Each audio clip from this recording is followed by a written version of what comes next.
New horizons start to glow. One-way ticket to the sun. Your expat life has just begun. Hello guys, welcome to our first episode at Expat Livin podcast. It's the first one, so we're gonna fumble through this, but at the end of the day, we're just gonna have fun. Expat Livin, if you remember, I co-founded it with my wife, Danielle Paisalas. We've been here in Spain 4 years, and it's really the mission of helping you get where you're from to where you want to be. A lot of us want to live this dream of moving abroad, but you're afraid. You don't know what to do. It seems overwhelming. The thing is, people have blazed the path before us, and if they could do it, we can do it as well. And so I want to welcome our guest today, one of my closest friends here, Chris Chiaro. Thank you. Former, also an American expat. Yep. And he's been here almost 5 years, right? Almost 5 years. Yeah, When you were asking me that, I couldn't remember for a moment, and I was like, oh my gosh, it'll be 5 years in September, I think. And so, funny story, the way we met each other was literally, I was at a football because they don't call it soccer, right? Right. Football. Right. And training with our kids, and we were speaking English, which when we're together, we still speak English. And some lady just came around, and she was an expat as well. Right. American, had been there like a week and was like, oh my God, there's other people speaking English. Right. Yeah, it does. Your ears Your ears just pop up and you I hear hear it. somebody. It's funny. Yeah. And she was like, we got to talking, and she said, hey, there's another American family, happens to be going to the same school, think the kids are the same age. Right. We met at a coffee shop. Actually, we went to a coffee shop, but we had ice cream. Yeah, we did. We did up at the plaza.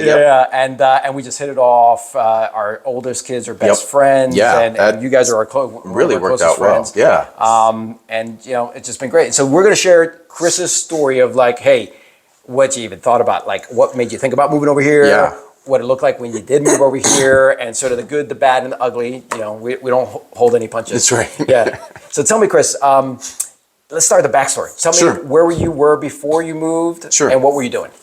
Sure. So originally, I'll even go back. So originally, I'm from Florida, and that's where my wife and I met. And we were there. Both kids were born there, and then we moved to Seattle in 2012-ish.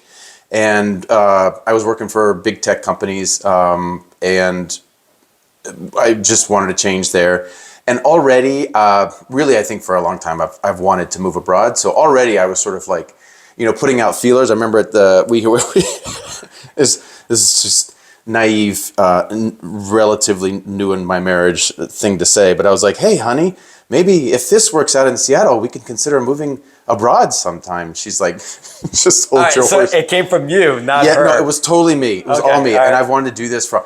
It was one of those things, like, I've always loved traveling, and I've always loved, every time I've come to Europe, a couple times, and I always thought, it's sort of magical, but what would it be like to live here? Okay. When you got to deal with the day-to-day, when it's not, when you have to work, you got to pay your bills, you got to get electricity, whatever, what's it really like? And so it was always in the back of my mind. So anyway, we were there from Seattle for like 9 years. It was great. The kids sort of, grew up there. We moved there when they were really young. They had a lot of friends.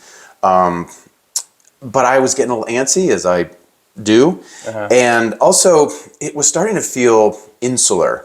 It was getting bigger and bigger. And we were in this, I could tell by some of the things the kids said, that they were really used to living in an area that was very affluent, very well educated, and pretty homogenous, And so there was that, and then there was also, nobody spoke anything but, my wife spoke a little Spanish, but really the kids and I all just spoke English. And so anyway, I wanted a new experience, and so I started, thinking about things again and agitating and threw the idea out there. And so tell me a little bit about that. When you threw the idea, what was the reaction? First of Julia's wife. Right. And the kids. He has 2 children. Right. Yeah. So Julia was very open to it by that time. I think I probably had been dropping hints for 9 years. So whether I wore her down or what, I don't know. But she was very open to it. And she was kind of like, yeah. And at work, I had just finished a big project, and my boss came to me and said, hey, basically, what do you want to do next? Okay. And I said, what I'd really like to do is, live abroad, maybe in Europe, maybe I don't know where. And he's like, okay, well, here's some leads. Here we have teams over there. Why don't you talk to some different people and see what you can find. And so I talked to my wife and talked that out, and then started looking.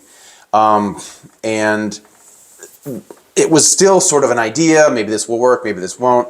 Anyway, it sort of happened kind of quickly once I started the process. And within a couple months, I had a couple of teams saying, hey, yeah, come over. We want you here.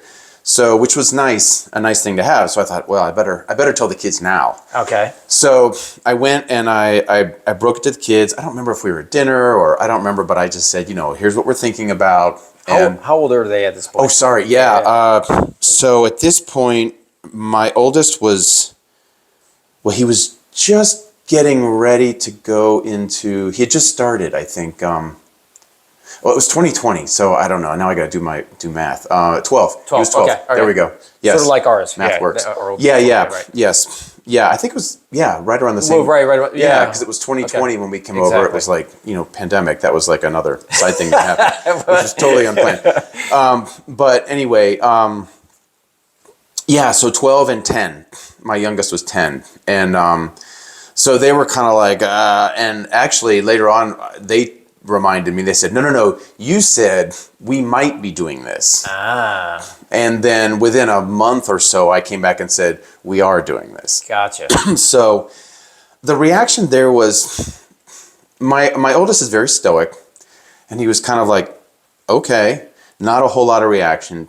But then it sort of brewed, I think, and he, eventually I think he was upset. And my youngest she's a lot more reactive. You know exactly what's going on with her right away. Right. And she definitely was nervous, worried, scared, didn't like the idea of leaving her friends. She was upset. She was getting ready to go into fifth grade, and fifth grade's a big year, and in their elementary school, it's like this transition year. Right. All these things that happened. As it turned out, COVID came along, and not that played a factor at this point, but it sort of like made all the things that would have happened in fifth grade moot, because basically in the U.S. they shut down the schools for that entire so they year. Weren't interacting anyway. Everybody was from home, and it was a nightmare. Everything we heard. So I was kind of glad in retrospect not to be there for that, but at the time that wasn't the case. So she was upset. Yeah. And but we were kind of like, no, this is what we're going to do, and here's why. And I tried to present it as a good opportunity and blah blah blah, but. And so was it like, so in our instance, it was like, hey, we're just going to go away for a year. Yeah. Right? And that morphed into something else, which is for a later episode. In your case, it was like, hey, we're moving. No. In our case, we're moving, it'll be 2 years. Okay. And so they were like, okay, 2 years. Gotcha. So I think that was sort of the, at least there's an end date type thing. Yeah. And I remember it as being at least 2 years. They remember it as being 2 years. So Gotcha. I know it had to be at least 2 years, because if I was going to move, the company I was with, that's their minimum contract. There are minimum times, for them paying for you to move over. And so that was sort of I know it had to be at least that long.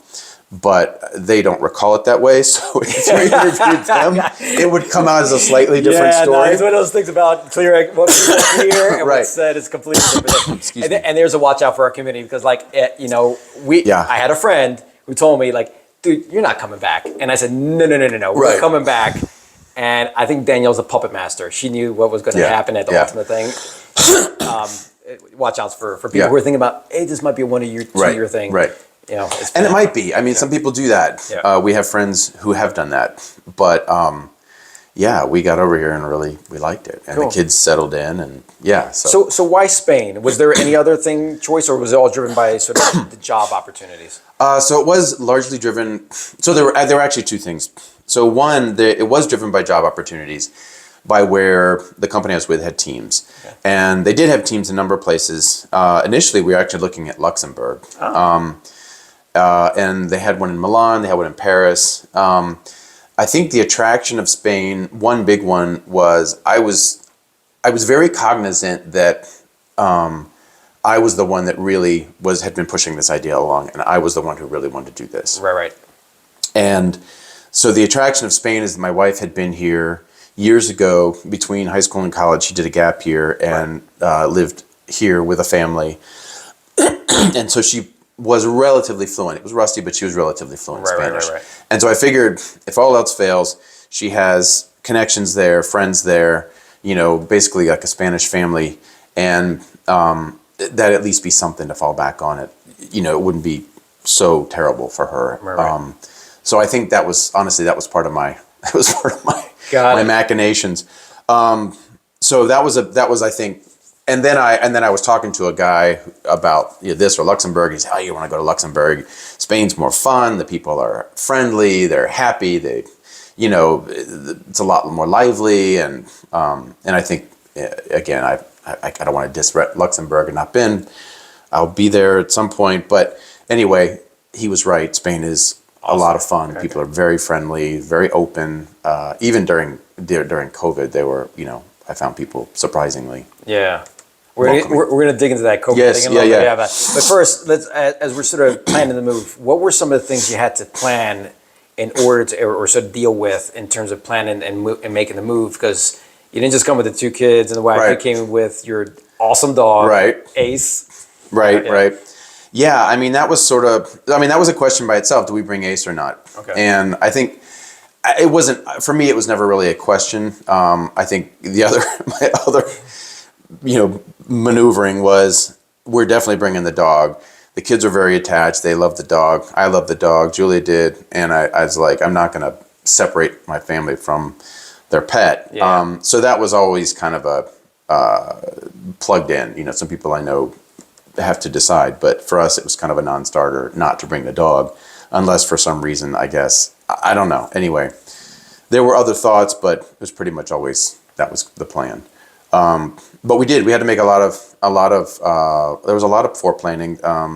There was, there's all the usual, there's a lot of visa work.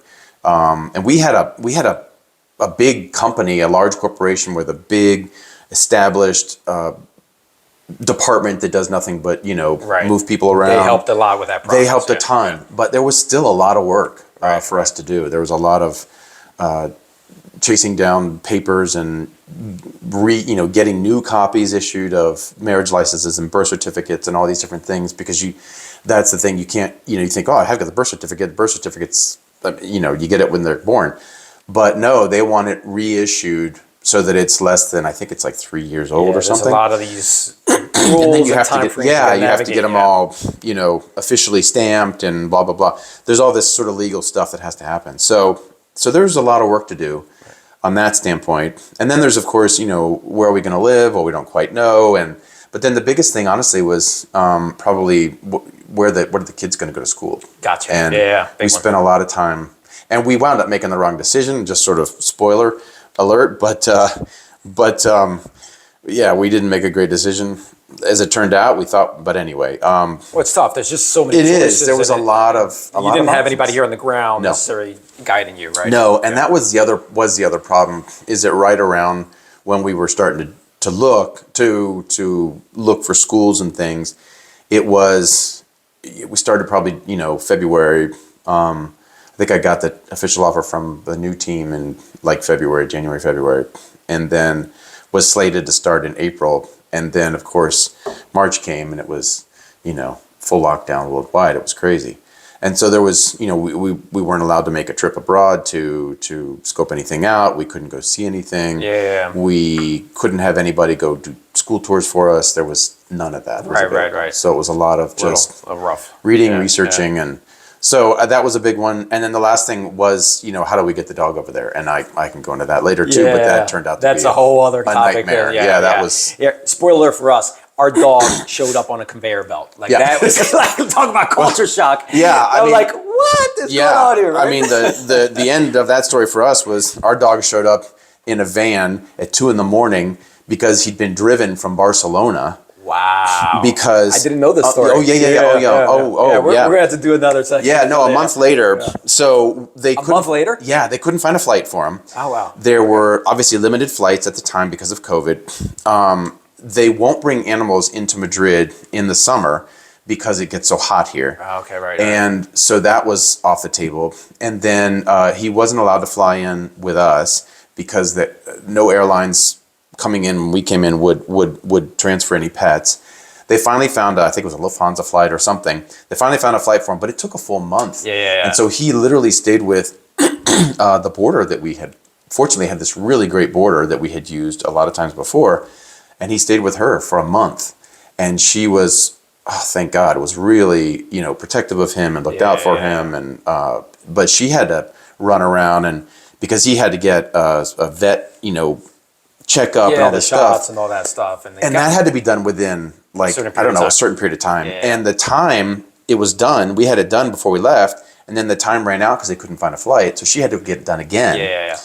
So anyway. There's a whole process, but then God bless Danielle. Yeah. She's like the researcher, and like there is definitely things you want to do and things you don't want to do when bringing a pet over. And there's a lot of advice that we can share about that in a future day. One last piece on sort of the backstory before you moved on over. How did your family, extended family, receive the news?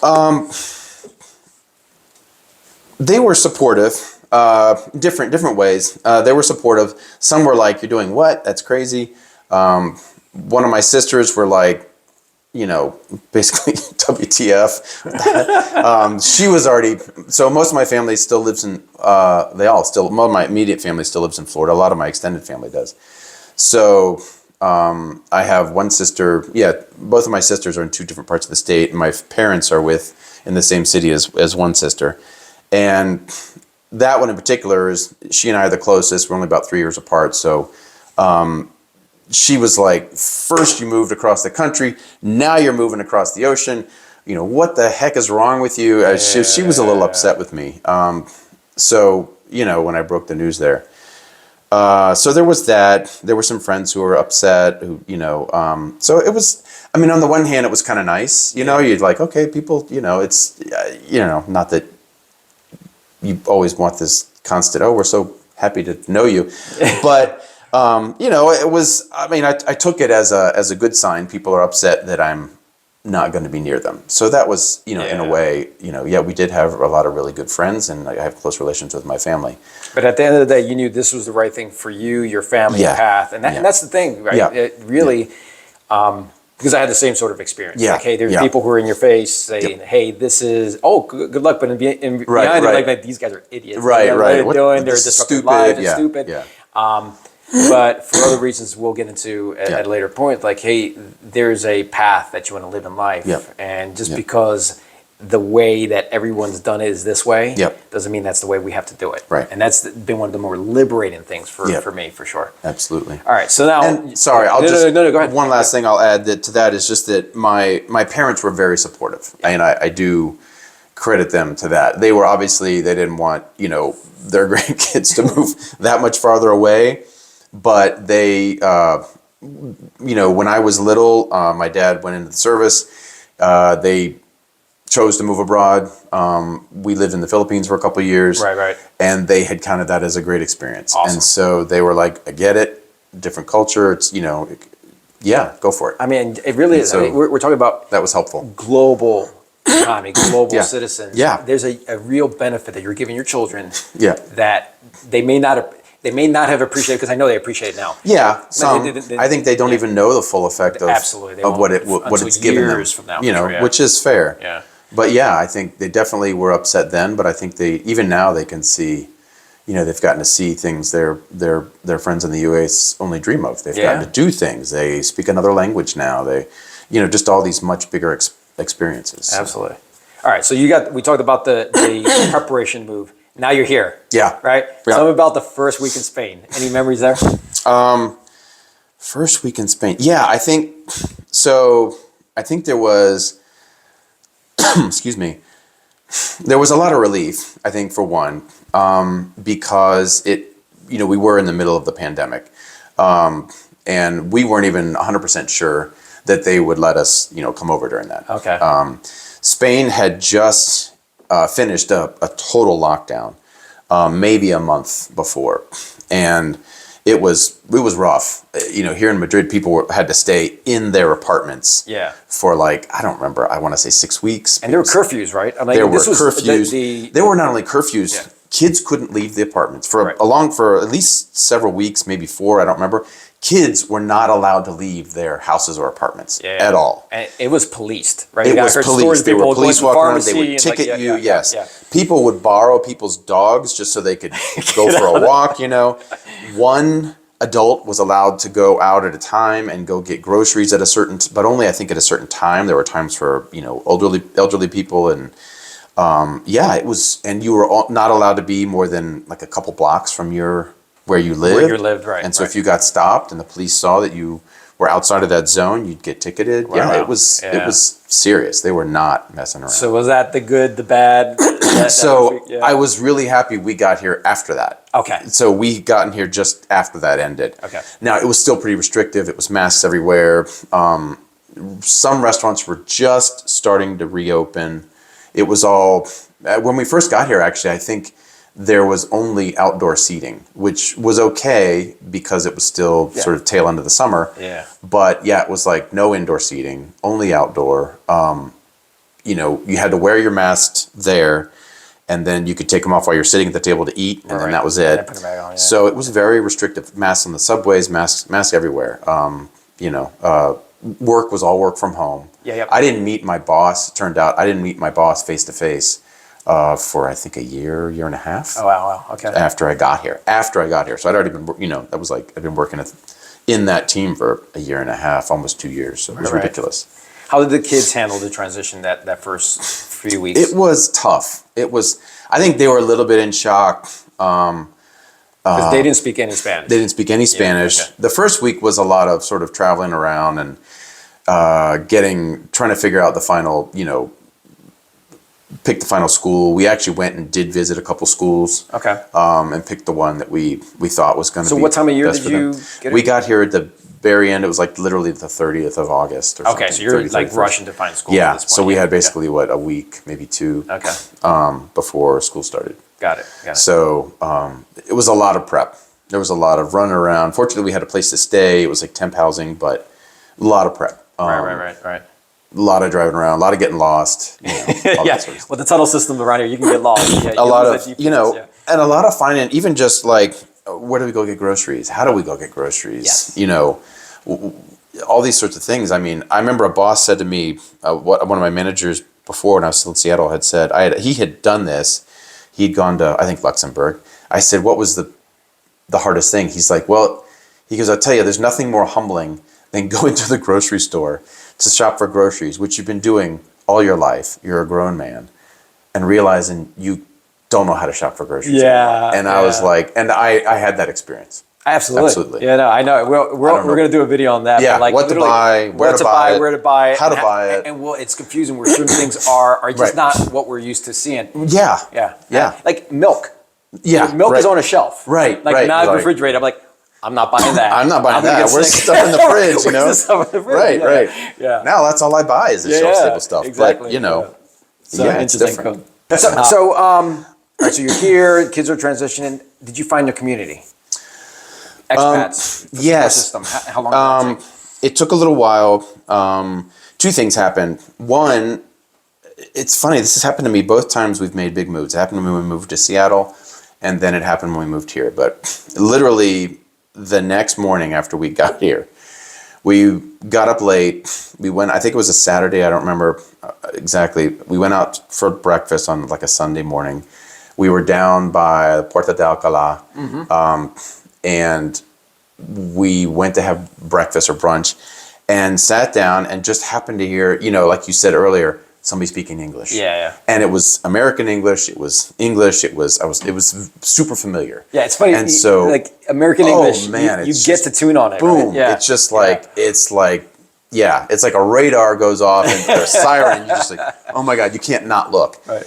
And so I went over to their table, introduced myself. I said, we just moved here. Are you from the U.S.? Where are you from? Blah, blah, blah. We got to talking. They were very friendly, very nice. We wound up making friends with them. They wound up having us over to dinner and, this sort of thing. They became, pretty good friends. They eventually did move back to the States, Right. But they're a very, very nice couple. And they had 2 small children.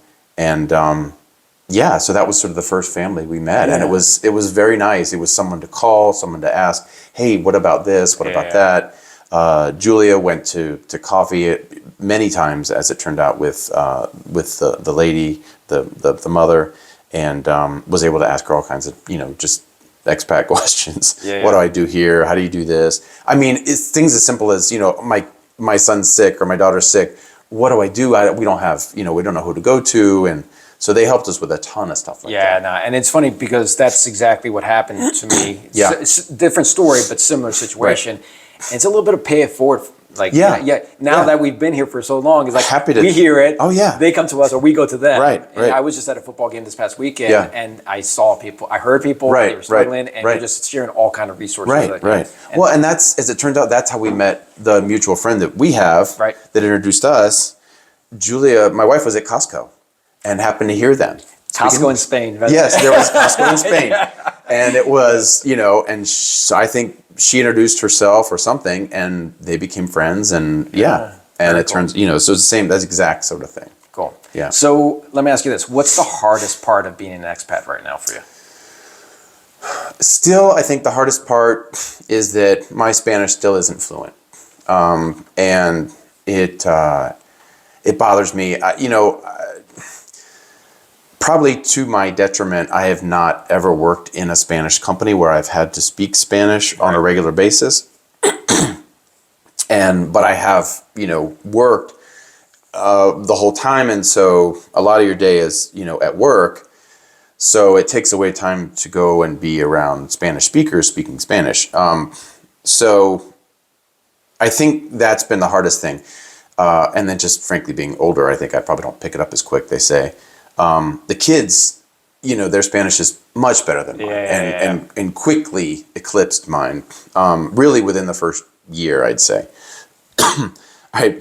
Story about that. By the end of the first school year. It was, I didn't have the same sort of trial by fire that they had, where they were exposed to it every day. They had to, pick up words and as they could, and it was frustrating for them, and it was very difficult, but it really pushed them hard to learn Spanish. Yeah. And so as a result, I still struggle to understand. Yeah. I pick up a lot more of it than I did, but it was weird. I had this experience being in the States last summer where I got back and suddenly it was effortless it was almost too easy to navigate life. because I understood everything around me. I mean, there was conversations I picked up snippets of that I would prefer have not heard. Some lady talking about her hospital procedure or something, when we were, and it was just like, I really wish I could block that out. Right. But it was like this whole layer, this whole level of my brain just was sort of kind of, and I realized how much every day I spend translating, and working to understand. It's absolutely tough. And so I think that's probably the single most difficult thing. Yeah, and it's one of those things that keeps people from not making a move, right? So that fear, and I just did a YouTube video on me because I didn't speak Spanish coming here, or I had a lot of baggage, like a therapist could just go to town on me with this stuff. I would literally moonwalk out of conversations if I heard Spanish, because you're Guillermo, they expect you to speak Spanish, and that wasn't the case for me. I think one of the bigger challenges for expats is you could just be living your life in another country and not immersing yourself, and that's the challenge with working from abroad, like I do and like you do. It's just, I do work quite a bit thinking alone in Spanish, in English. In English, right. And then I go out for have to sort half an hour, 2 hours a day, and it's it's not enough. So one of those things is, practice points, even if you're not working with a company, just find that thing, maybe some charity or some organization you can be involved in it and do that kind of thing. Get involved and So what do you miss about the U.S. the most? What do I miss the most? That's a good question. It's funny. It's gotten less and less. Yeah, it does. It does that, right? It really does. Yeah. I mean, when we first got here, I would have had a whole litany. Yeah. But I think still, I really like food, and there are certain foods that I miss. I miss some of the variety that we have in the U.S. I miss Cuban food. I miss Tex-Mex. I miss barbecue. I grew up in the South. Love barbecue. I miss root beer. So, really, That's silly. We're laughing because we spent a lot of time talking about root beer. I know, and the cost to get one can. How stupid Ooh, is but, you know? But, well, yeah, one can, and it's the stuff that you would sneer at, you know, right. in the States. But yeah, that's the cheap brand. But now you're like, oh man.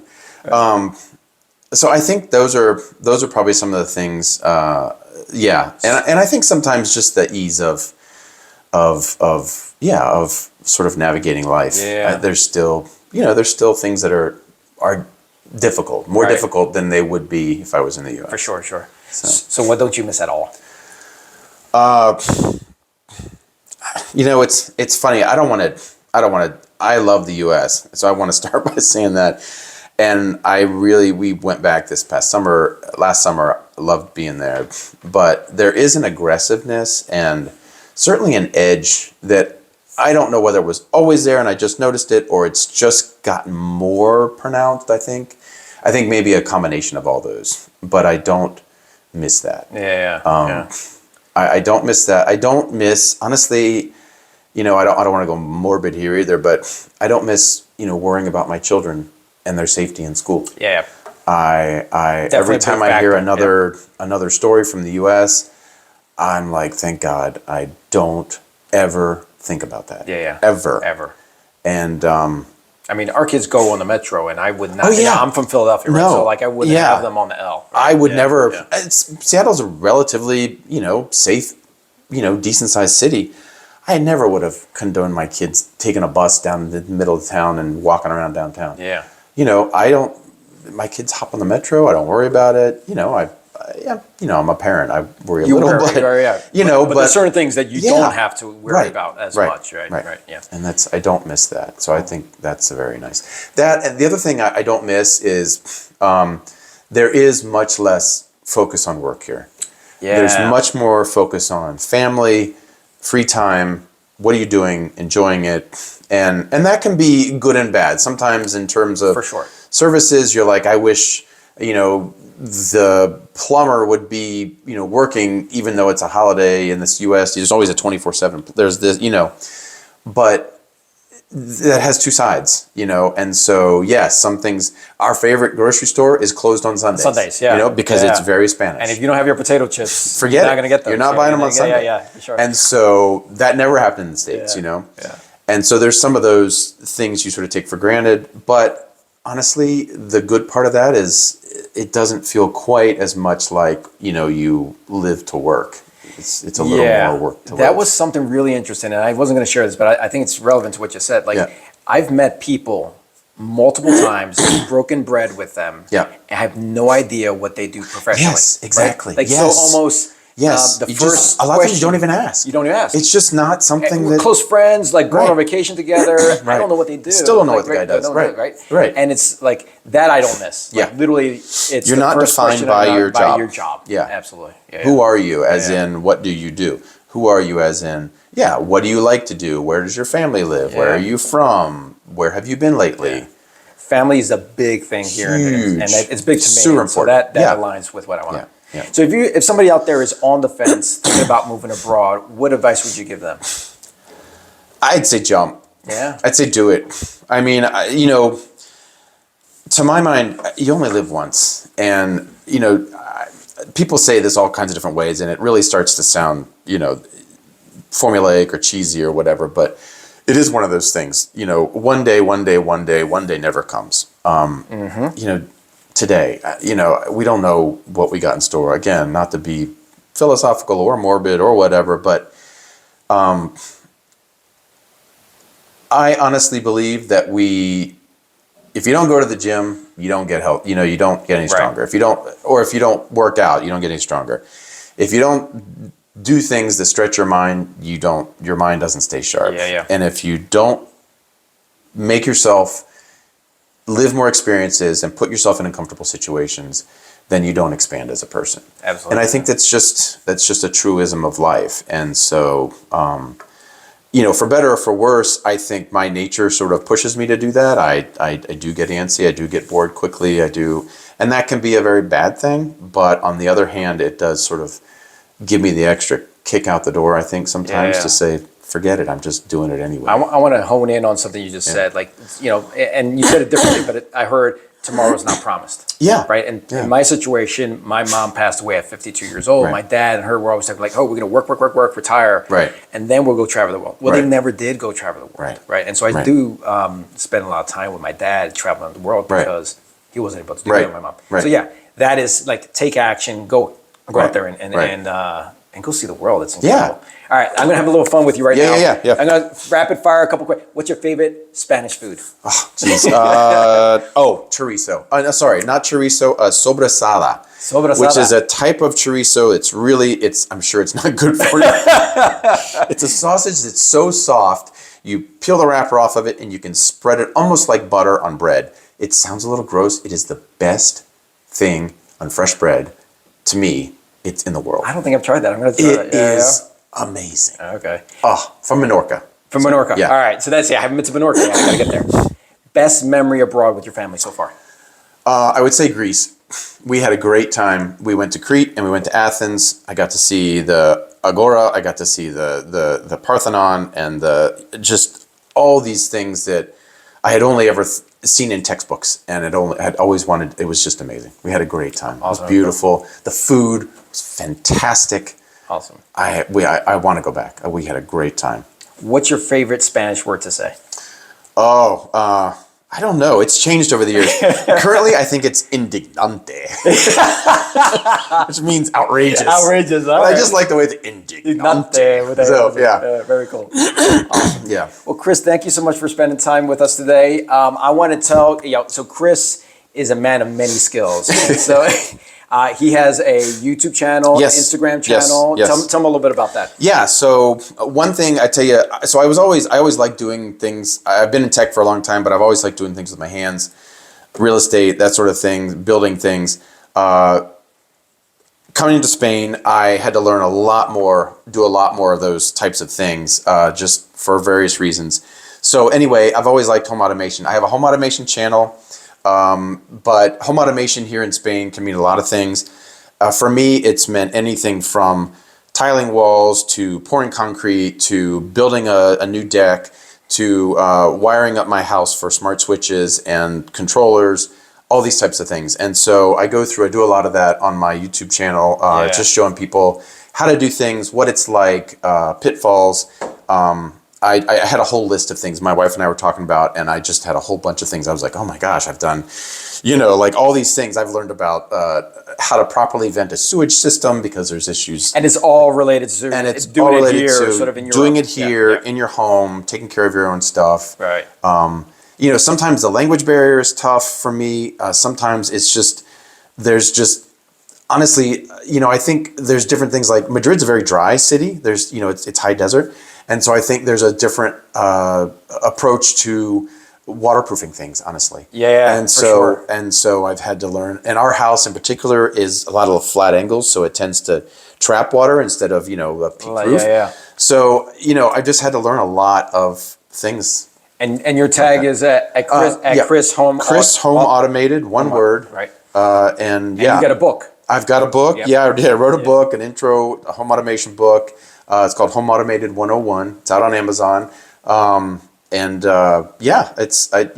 sort of a passion of mine. It's something I spent a lot of time doing. Well, we're going to do another video. We're going to bring your lovely wife, Julia, to sit in with her. We're going to talk about, because they were one of the first people that I know who bought a home here in Spain. Yep. And there's a whole different process between, the actual process of buying a home, the mortgage, all that stuff. Yeah. And then, if that wasn't brave enough, they did a complete gut rehab, which is another so I've been through the gut rehab myself. Yeah. A little bit different story than yours. We're going to create that video. Look out for that. That'll be part of our community at Expat Livin. Yep. Thank you guys for watching. Again, please like, subscribe if you enjoy this content. DM us on the bottom there. We got a free guide, a relocation list. Grab that, and we'll see you on the next episode. Bye now. Thank you.